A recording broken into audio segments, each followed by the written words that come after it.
तो हेलो बच्चों, आप सभी का स्वागत है आज के इस नए वीडियो में नए टॉपिक के साथ। तो बच्चों, आशा करता हूं कि आप सभी बढ़िया होंगे और मस्त होंगे। तो बच्चों, आज के इस टॉपिक में हम लोग टर्नर सिंड्रोम के बारे में संपूर्ण जानकारी आपको बड़ी आसानी से देने वाले हैं। तो आप इस वीडियो में अंत तक जरूर से बने रहिएगा। आपको वीडियो के अंत में पूरा एक एक क्लियर हो जाएगा कि टर्नर सिंड्रोम क्या होता है, किस कारण से होता है एवं इसके क्या क्या लक्षण होते हैं। उसको हम आज की इस वीडियो में पूरा क्लियर करने वाले हैं। तो चलिए बच्चों, अब हम बिना किसी समय गंवाए इस टॉपिक को समझ लेते हैं। तो बच्चों, इस टॉपिक में सबसे पहले हम लोग समझेंगे कि टर्नर सिंड्रोम क्या होता है, किस कारण से होता है। उसके बाद बच्चों इसके कुछ लक्षण को देखने वाले हैं। तो चलिए बच्चों, अब हम आसानी से समझने का इसको क्या करते हैं बच्चों, प्रयास करते हैं। आप भी समझने का प्रयास करेंगे। देखेंगे यहाँ पर टर्नर सिंड्रोम से ग्रसित स्त्रियां लिंग गुणसूत्र के लिए मोनोसोमिक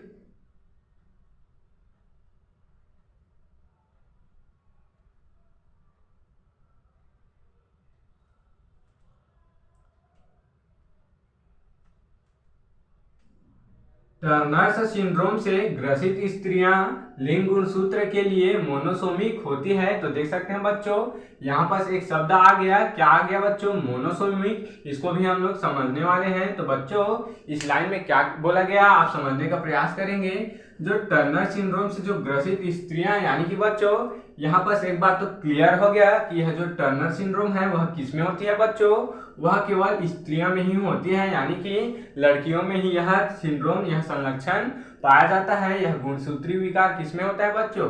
स्त्रियों में ही होता है। समझेंगे यहाँ पर टर्नर सिंड्रोम से ग्रसित स्त्रियां लिंग गुणसूत्र के लिए। तो समझेंगे बच्चों, अब लिंग गुणसूत्र क्या होता है। तो बच्चों, प्रत्येक व्यक्ति में क्या पाया जाता है? 46 गुणसूत्र पाए जाते हैं। उनमें से क्या होते हैं बच्चों? 44 ऑटोसोम्स गुणसूत्र होते हैं और बच्चों दो दो क्या होते हैं? लिंग गुणसूत्र होते हैं। इन्हीं से तय होता है कि जो जन्म लेने वाला जो बच्चा है, जो भ्रूण है, वह क्या है बच्चों, नर है कि मादा है। इसी लिंग गुणसूत्र से, यानी कि 2 लिंग गुणसूत्र से ही तय होता है। तो बच्चों देखेंगे यहाँ पर इस सिंड्रोम से जो ग्रसित स्त्रियां होती हैं, उनके जो लिंग गुणसूत्र होते हैं, उनके लिए क्या होती है बच्चों? मोनोसोमिक होती है। अब इस शब्द का विस्तार समझने का प्रयास करेंगे बच्चों। तो यहाँ पर क्या बोला गया? मोनोसोमिक, यानी कि बच्चों मोनो और सोमिक। तो बच्चों, मोनो किसके लिए उपयोग किया जाता है? किसी एक चीज के लिए उपयोग किया जाता है। यानी कि बच्चों इस शब्द का उपयोग एक चीज के लिए किया जाता है और यहाँ पर एक गुणसूत्र के लिए मोनो का उपयोग किया जा रहा है और 2 गुणसूत्र के लिए बच्चों डाई का उपयोग किया जाएगा। 3 गुणसूत्र के लिए बच्चों ट्राई का उपयोग किया जाएगा। तो यहाँ पर क्या हो रहा है बच्चों? मोनोसोमिक अवस्था हो रहा है। देख सकते हैं यहाँ पर मोनोसोमिक हो रहा है। तो समझेंगे बच्चों, यानी कि इसमें एक गुणसूत्र की कमी हो जाएगी। इनमें केवल दो गुणसूत्र की जगह एक गुणसूत्र केवल रह जाएंगे। आगे समझेंगे। अर्थात यह 2 लिंग गुणसूत्रों में से एक की कमी के कारण ही होता है। देख सकते हैं बच्चों, अभी हमने बताया कि 2 जो लिंग गुणसूत्र होती हैं उनमें एक की कमी हो जाती है और इसी के कारण ही क्या होता है बच्चों? टर्नर सिंड्रोम उत्पन्न हो जाता है। आगे समझेंगे। तथा लिंग गुणसूत्र केवल एक एक्स गुणसूत्र के रूप में ही होते हैं। तो समझेंगे बच्चों, जो 2 लिंग गुणसूत्र होते हैं स्त्रियों में एक्स एक्स होती हैं, उनमें केवल एक एक्स गुणसूत्र ही हो जाते हैं, रह जाते हैं। क्योंकि बच्चों उनमें क्या हो जाती है? मोनोसोमिक अवस्था हो जाती है और इसके कारण केवल एक ही गुणसूत्र उपस्थित रह पाते हैं लिंग गुणसूत्र के और एक्स गुणसूत्र के रूप में ही होते हैं। आगे समझेंगे। ऐसे व्यक्ति की कोशिकाओं में 45 गुणसूत्र उपस्थित होते हैं। तो देख सकते हैं बच्चों, इनमें मोनोसोमिक के कारण एक गुणसूत्र नष्ट हो जाती है या फिर एक गुणसूत्र नहीं बन पाते हैं और इसके कारण क्या हो जाती है बच्चों?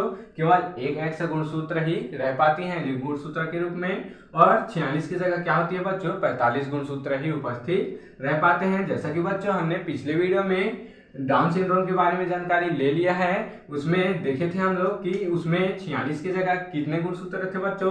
47 गुणसूत्र थे। कितने थे बच्चों? 47 गुणसूत्र थे। जबकि टर्नर सिंड्रोम में क्या हो रहा है बच्चों? एक गुणसूत्र की क्या हो रही है? यहाँ पर कमी हो रही है। इसमें मोनोसोमिक अवस्था हो रही है। जबकि उसमें क्या थी बच्चों? ट्राइसोमिक अवस्था थी। क्योंकि उसमें 2 लिंग गुणसूत्र की जगह 3 लिंग गुणसूत्र हो गया था और इसमें बच्चों 45 गुणसूत्र ही रह पाते हैं क्योंकि इसमें एक गुणसूत्र की कमी हो जाती है। तो बच्चों इस प्रकार से हमने टर्नर सिंड्रोम को समझ लिया है। अब हम लोग टर्नर सिंड्रोम से ग्रसित व्यक्ति के में, ग्रसित महिलाओं के में, लड़कियों के में क्या क्या लक्षण दिखाई देते हैं, इसको समझने का क्या करेंगे बच्चों, प्रयास करेंगे। पहला देख सकते हैं, इनमें मासिक स्त्राव एवं अंड निषेचन क्या होता है बच्चों, नहीं होता है, समझेंगे यहाँ पर। इनमें यानी कि टर्नर सिंड्रोम से जो ग्रसित महिलाएं होती हैं, जो ग्रसित लड़की होती हैं, उनमें मासिक स्त्राव यानी कि बच्चों रजोदर्शन यानी कि पीरियड नहीं होती है, और अंड निषेचन भी नहीं होता है, यानी कि बच्चों उनका जो अंडाशय होता है उसमें अंडों का निषेचन नहीं हो पाता है। दूसरा समझेंगे, इनका कद क्या होता है बच्चों, छोटा होता है, जननांग अल्प विकसित होते हैं, समझेंगे यहाँ पर।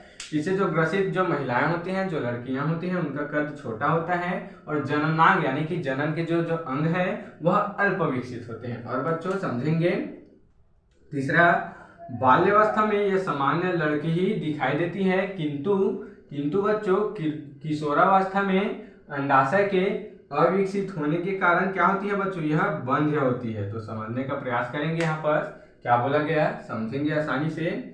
जो टर्नर सिंड्रोम से जो ग्रसित लड़की होती हैं वह बाल्यावस्था में तो सामान्य लड़की ही दिखाई देते हैं, यानी कि बच्चों सामान्य ही दिखाई देते हैं, किसी भी प्रकार का विकार दिखाई नहीं देता है।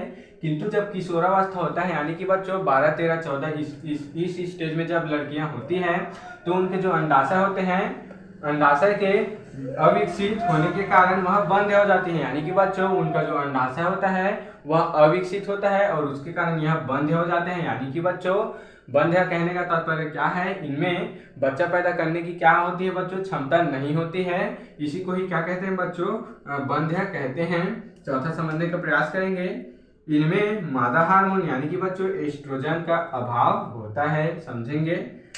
जो बच्चों टर्नर सिंड्रोम से जो ग्रसित जो महिलाएं होती हैं, जो लड़की होती हैं, उनमें मादा हार्मोन यानी कि बच्चों एस्ट्रोजन का अभाव होता है, इसका स्त्राव नहीं होता है।